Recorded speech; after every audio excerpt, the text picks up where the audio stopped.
How?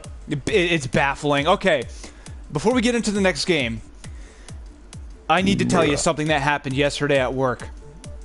Okay, so let me preface this by saying, my shift was 8 to 4:30, right?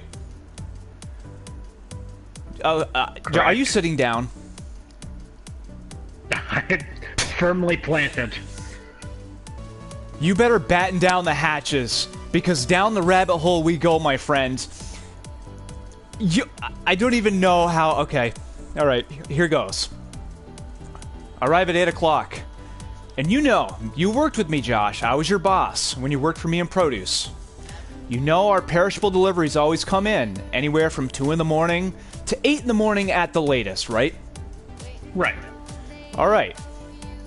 8 o'clock rolls around. Sean is doing the coal. And we were coming off with a 2-day load, but I ordered a little heavy, so we're a little bit ahead. You know, because the trucks have been on the later side recently. Truck's not there. 10 o'clock rolls around. The truck is not there. You're not ready for this. I assure you I am. 227, the smaller store up the road, and our store 167 are usually paired together with our deliveries. We get a call from 227. The truck is here. Oh, great. All right, so let's clear out the cooler. Let's get ready to receive. Yeah, there's a problem, Jerry. What's that, Melissa? Our receiver. So the truck driver gets to 227. He opens the trailer door, and it's an empty trailer. All right, what? So let me translate, since you have no idea what's going on. This is an outside contractor. We've been hiring outside contractors off and on to deliver our deliveries. So this guy has no idea what he's doing. He literally took an empty trailer from corporate. Drove 4 hours from Schenectady, New York to West Lebanon, New Hampshire with an empty trailer. Okay, here's what I don't understand about that is you could easily discern I know empty you trailer. Yes. Yes, I was To a waiting full for you to bring that trailer. up. And that is the first thing you brought up, Josh. I mean, that is the pounds! That's the first thing I brought up. You're not hauling flowers or fucking feathers or dust. It's peanuts! Not only that, but it's produce, meat, and dairy for 2 stores. Oh, you say meat like meat's heavy, you know? Nah, there's only 70-pound prime rib God. carcasses in boxes on pallets. Yeah, there's fucking cows, basically. They're quarter cows. Carcasses on pallets. You can't tell me somebody with his own tractor in a CDL license can't tell when he turns corners and goes up hills that he has And an empty brakes trailer. and- Is he sitting there going, man, that turbo I just installed is really kicking ass right now? Oh my god. When did they start hiring these fucks? And why? Josh, in 15 years with the company, I've never seen anything like this. Sean's sitting there saying, I've been working for the company for 20 years, I've never seen anything like this. So, that's only part of the story. Now let me end by saying, since there is no load to process, you think I'm gonna sit there until 4:30 doing nothing? No. So, I had to leave, go home, obviously buy 2 brand new tires at Town Fair Tire, since, you know, I have to replace my blown rear tire now.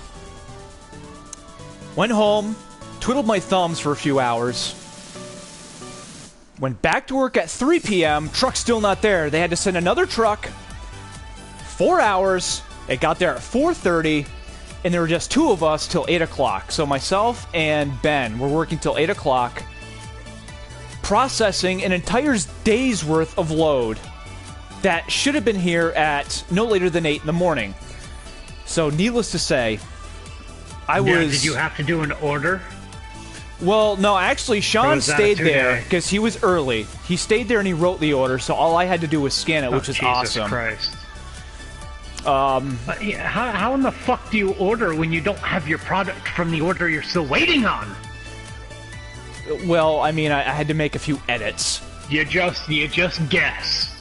Yeah, we always need one of those, 2 of those. Maybe this one won't show up either. So I was actually Okay, waiting. now that's only part of it, though. Yes, that guy should have noticed. Okay, but wasn't there a full fucking trailer sitting at the warehouse somewhere? A full just trailer chilling?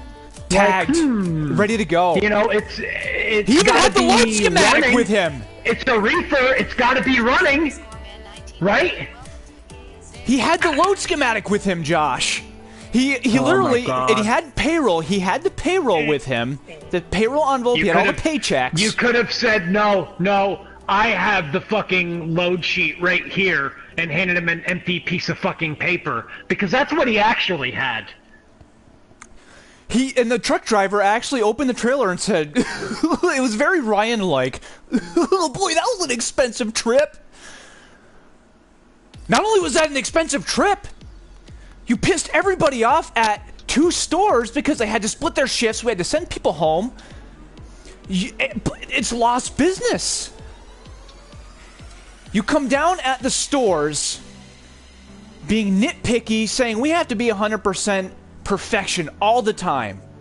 We have But where's the timetables we have rest to of that keep. 100%? It starts at Yep. the warehouse.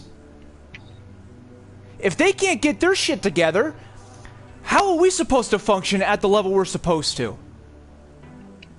Well, it extends beyond that. What about the buyers? No, You know? we're not going off I on mean, that tangent. Exactly. I mean, that's just it.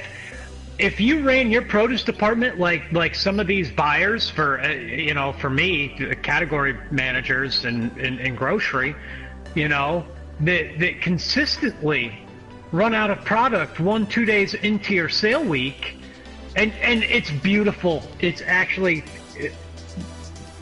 just poetic justice. They actually blame the stores for them running out of the product, because we can do surveys. It's a month ahead of time, a period ahead of time, that I go through each one of my displays, and I order.